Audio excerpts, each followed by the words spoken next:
and welcome back to Wounded on Sixes. Today we're going to be reviewing a competitive Tau Empire list that I'm thinking about bringing to an upcoming tournament. We're going to be running the Kauyon detachment today, and I'm going to go over each unit, their role in the army, some strategy, and what everything's loaded out with. So let's get started. So this list breaks down units into 4 different categories. There is going to be the utility units, there's going to be the anti-infantry units, there's going to be the anti-elite units, and then there's going to be the AT or anti-tank weapons. So each one of these groups of units is going to have a very particular role in the game. This list is built for maximizing secondary scoring as well as keeping up on primary throughout the game, particularly in those first 2 turns where Kauyon definitely is at its weakest before its detachment rule kicks on. So we're going to start with some of the utility units first. So first up, we have this unit of fire warriors here. So these guys are going to be hanging out on our back objective. They're going to be screening out. They're not really an offensive unit, although they do have the ability to give an enemy unit -1 to hit if they hit them with their rifles. Their guns are not very powerful. If we are in a scenario where we don't really score points for our home objective, these battle line guys will probably run up, do something like terraform or whatever the particular mission rule is. But really, they're just here to hold down objectives, screen out our backfield, make sure things aren't dropping behind our gun line. After that, we have the ultimate utility unit here, and we have a unit of 5 Vespid. These guys have built-in uppy downy. They're absolutely fantastic for that, and we're going to use that ability every single time. Now, this is only a 5-man unit, so this is a strictly defensive unit. We are not trying to get into a firefight or in combat with these guys. We actually need them to stay out of engagement range to continue to use their uppy downy ability, and that's exactly what we want them to do.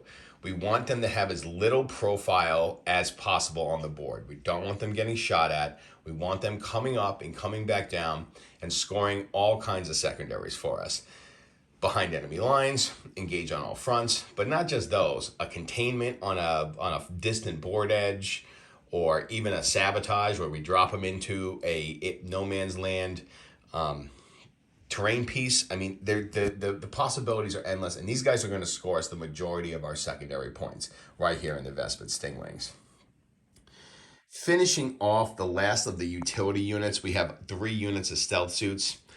These guys are just an absolute must-have. They're going to be our main observer units, giving rerolls to hit rolls of 1 and wound rolls of 1 for anything that they observe. They have infiltrate, but I rarely infiltrate these guys. I don't want them getting tagged in combat. I don't want them getting shot off the board. If I'm going to infiltrate with this list, I usually will use the ghost kills rather than these guys. I want to set them up in advantageous positions in firing lanes where they're going to maximize the effect of their observations. They're all going to have 2 burst cannons and a fusion gun. Every once in a while, that fusion blaster can take out a bigger unit or help maybe finish off a unit that the unit we guided into them didn't actually quite get done. So that's going to be 3 units of stealth suits right there. Moving along, we have the anti-infantry pieces here. And we're going to start off with a breacher fish combo. So this is a unit of breachers led by a Cadre Fireblade inside of a devilfish. Absolutely classic. These guys are fantastic for moving infantry off of an objective marker, and that's exactly what they're going to do. They're going to run up, they're going to shoot something off, they're going to get rerolls to the wound roll, then they're going to sit on that objective for the rest of the turn. What's also fantastic about this unit is that we have access to the combat embarkation stratagem, so we can pop them back into the devilfish if they get declared as a charge, which is really cool, keeping them alive for longer. We don't want these guys to get caught out. They are not tough. They are not durable. They are very, very killy though. So what we want to do is make sure that they are getting the best combat possible by going out there, killing something off an objective, and moving out. We're going to keep these guys hidden turn 1, probably even turn 2. We want to bring them on when they're going to be the most impactful, which is probably around turn 3, to retake one of the expansion objectives that is in the middle of the battlefield there. The Devilfish acts as a natural observer for this unit, so they most likely are going to be hitting on 2s most of the time because of that guide. It also has 2 seeker missiles, so some nice incidental anti-tank on this unit, and it moves really quick too. I mean, a Devilfish can really get them up the board, let them get out and fire without penalty. So it's really, really nice compact unit. A little pricey in my opinion, but I think it's going to work really well for our purposes here. Finishing out the rest of our anti-infantry here, we have 2 units of crisis suits. One is going to be a Starsight led by Farsight. These guys are just anti-infantry killers. It's going to be strength 5, -1 AP if we're targeting infantry, 1 damage. We're also going to be +1 to wound if we're within 9 inches with Farsight. We also get to use a free stratagem on them if we want, which we can actually give them an extra pip of AP from the 3rd battle round on if we're targeting them within 9 inches, which really kind of works with the rest of the rules here. They have deep strike, we can bring them in.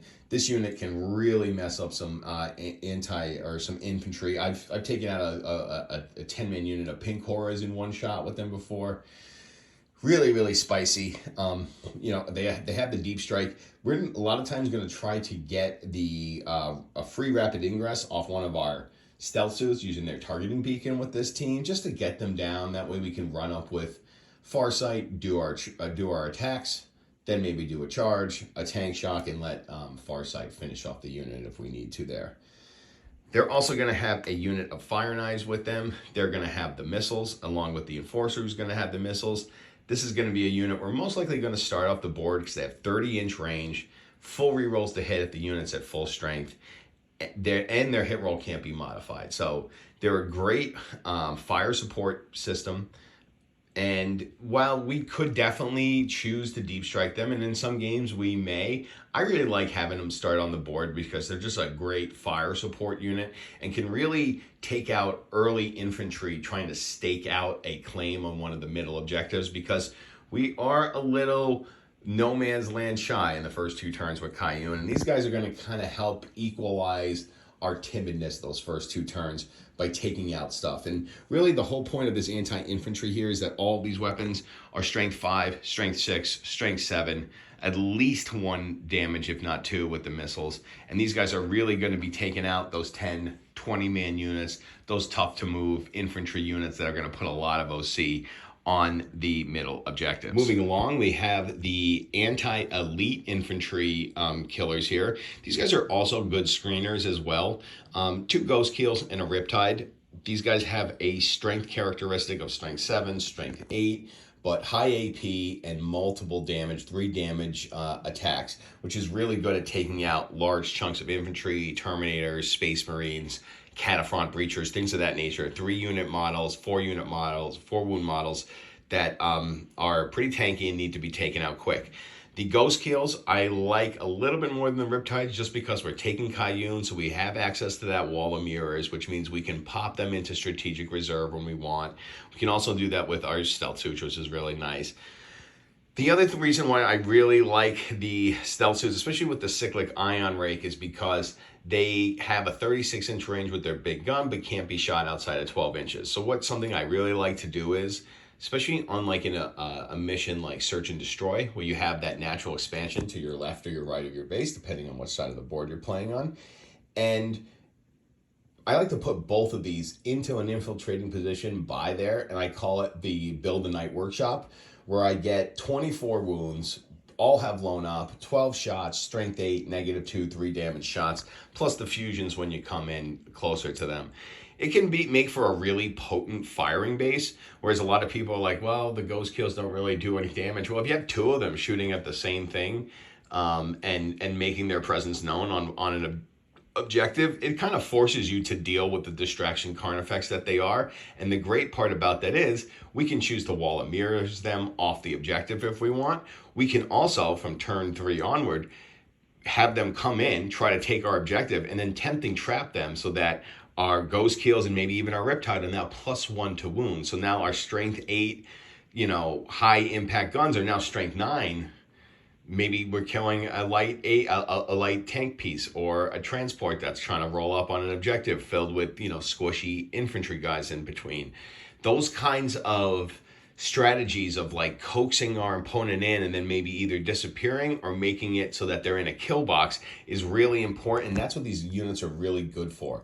They're good at screening your army because they have fall back and shoot, which makes them it gives them the ability to kite melee units that your opponent has for a turn or two to keep them off your gun line so you can continue to shoot.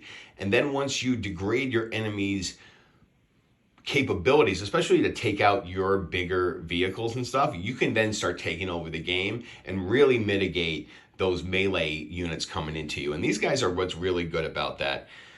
The Riptide, you know, also really good at that same exact thing. 14 wounds, 2 up, 4 up, 4 up invul.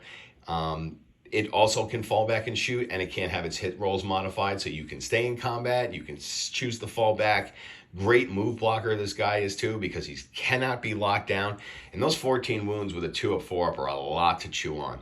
So I really enjoyed that. He's also got the missiles for some nice, you know, ability to maybe take out a smaller unit of infantry, as well as the twin fusion on all of these guns. So if something comes up, they're going to get a fusion blast to the face, which all of them are going to have twin linked, which is really nice. Rounding out the rest of the list, we have the anti-tank. We got 2 units of 2 broadsides. They're going to have the railguns, the seeker missiles, and the twin plasma. I like to bring the seeker missiles over the weapon support system, mostly because the railgun has heavy, so we're going to most likely be sitting these guys who are very slow up in a firing lane to just keep shooting at stuff, so they're going to proc that heavy a lot of times. So having something with stealth or something bring us back up to a 3 isn't that bad. It's very acceptable to me. So the weapon support system doesn't make as much sense, and I kind of rather have the extra anti-tank in the seeker missile, which is pretty nice. The seeker missiles are really good for like things like land raiders because they're strength 14, and they can kind of really punch up into those T12 units.